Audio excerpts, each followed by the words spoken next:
পরবর্তীতে তারা পরবর্তী সরকার সেটাকে বাতিল করেছেন। আমরা চাই যে এই বঙ্গবন্ধুর কন্যা আজকে ক্ষমতা রয়েছে, বঙ্গবন্ধুর অনেক স্বপ্ন বাস্তবায়ন তিনি করেছেন, উন্নয়নের মডেল হিসেবে তিনি বাংলাদেশকে দাঁড়াই করেছেন। সুতরাং আমরা চাই যে তার পিতার সেই স্বপ্নের বাস্তবায়িত স্কেল 10টি স্কেল যেন তিনি বাস্তবায়ন করেন।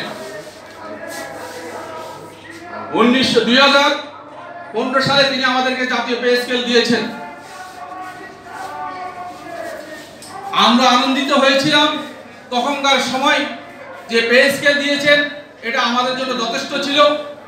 সরকারের সকল উন্নয়নের অবকাঠামোতে আমাদের ভূমিকা রয়েছে, সহযোগিতা রয়েছে, দেশ এগিয়ে চলেছে, এটা সত্যই। কিন্তু 15 থেকে 19 সাল পর্যন্ত কর্মচারীরা অন্তত খেয়ে বেঁচে আছেন। কিন্তু 20 সাল থেকে দ্রব্যমূল্যের ঊর্ধ্বগতির পর থেকে আজকে প্রত্যেকটা দেখেন 15 সালে যে তেলের দাম ছিল 1 লিটার 100 টাকা, আজকে সেটা 200 টাকা বা তারও অধিক। সুতরাং আজকে কর্মচারীদের পেট থেকে গেছে। সুতরাং কর্মচারী এখন চলতে পারে না।